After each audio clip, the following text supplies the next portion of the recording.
Bismillahirrahmanirrahim. Assalamualaikum warahmatullahi wabarakatuh. Di sini saya akan menjelaskan tentang hadis kepemimpinan perempuan menurut perspektif hadis. Mari kita simak bersama-sama. Baik, selanjutnya di sini ada hadis tentang kepemimpinan perempuan yang berbunyi, Hadatsana Utsman bin Haisam, hadatsana Aufun anil Hasan, an Abi Bakrata qala laqad nafa'anillaha bi kalimatin sami'tuha min Rasulillahi sallallahu alaihi wasallam ayamal jamali ba'da ma kittu an alhaqa bi ashabil jamali fa uqatila ma'ahum qala lamma balagu Rasulullah sallallahu alaihi wasallam anna ahla farisa qad malaku alaihim binta Kisra qala lan yufliha qaumun walau amrahumu imra'atan. Kemudian di sini ada terjemahan hadisnya, yaitu artinya dari Utsman bin Haisam, dari Auf, dari Hasan, dari Abi Bakro berkata, Allah memberikan manfaat kepadaku dengan sebuah kalimat yang kudengar dari Rasulullah Shallallahu Alaihi Wasallam pada hari menjelang perang Jamal, setelah aku hampir membenarkan mereka, Ashabul Jamal, dan berperang bersama mereka, ketika sampai kabar kepada Rasulullah Shallallahu Alaihi Wasallam bahwa bangsa Persia mengangkat putri Kisra sebagai pemimpin, beliau bersabda, tidak akan beruntung suatu kaum yang menyerahkan urusan mereka kepada wanita. Hadis riwayat Al-Bukhari. Nah, kemudian selanjutnya itu ada syarah hadis atau penjelasan hadis tersebut. Nah, jika hadis ini diamati secara tekstual, maka kita dapat mengambil suatu kesimpulan bahwa suatu kaum atau suatu negara, bahkan suatu distrik terkecil pun tidak akan menuai suatu keberhasilan dan kesuksesan jika dipimpin oleh seorang perempuan. Nah, inilah metode yang ditempuh oleh cendekiawan muslim klasik. Nah, kemudian secara tidak langsung juga hadis tersebut itu melarang seorang perempuan menjadi seorang pemimpin, karena ketika kita melihat asbabul wurudnya itu ada di mana sebuah kerajaan Persia digantikan oleh anaknya yang seorang wanita. Nah, kemudian ketika dia menjadi seorang pemimpin selama beberapa dekade, nah kerajaan tersebut itu mengalami keruntuhan gitu, karena sifat perempuan yang mana tamak, tipikal tidak adil, kemudian juga tidak bijaksana. Nah, jadi muncullah gitu suatu larangan bahwa tidak akan berhasil suatu kaum jika dipimpin oleh seorang perempuan. Nah, namun ketika kita dipimpin oleh seorang laki-laki dengan sifat yang seperti itu juga yang tidak baik, maka sama halnya gitu, maka suatu kaum tersebut juga tidak akan berhasil karena sifatnya yang buruk tersebut. Nah, namun ketika kita lihat secara konstekstual, nah Islam itu tidak melarang seorang perempuan untuk menduduki sebuah jabatan atau mengurusi kepentingan umum gitu.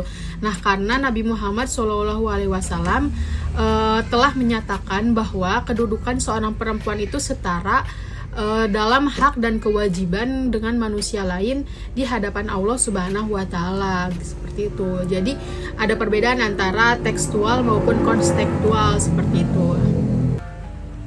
Nah, kemudian selanjutnya itu ada pendapat para ulama tentang hadis kepemimpinan perempuan ini. Sama halnya seperti tadi, ada perbedaan antara ulama yang mana membolehkan menjadi seorang pemimpin dan ada juga yang tidak membolehkan menjadi seorang pemimpin.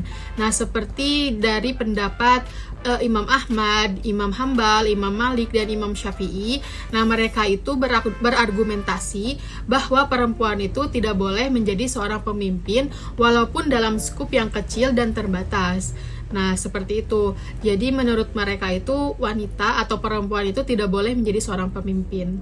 Nah, kemudian hal ini juga ditegaskan oleh pendapat ulama yang lain yang menyatakan alasan apa yang memang tidak membolehkan perempuan menjadi seorang pemimpin. Ketidakbolehan itu karena sifat dan tabiat perempuan, yang mana perempuan itu identik dengan kelemah lembutan, sehingga hal ini itu menyebabkan ketidakcakapan perempuan ketika mengurusi hal-hal yang berkaitan dengan kepemimpinan gitu. Nah, termasuk dengan seperti bekerja secara kontinu, kemudian memimpin tentara, atau mengurusi hal-hal yang memang akan memberatkan seorang wanita seperti itu. Jadi itulah mengapa seorang wanita itu tidak dibolehkan menjadi seorang pemimpin. Nah, kemudian pendapat lain dari Imam Abu Hanifah mengatakan bahwa seorang perempuan itu boleh menjadi seorang qadhi atau hakim. Nah, namun tidak boleh menjadi seorang qadhi atau hakim dalam urusan pidana seperti itu.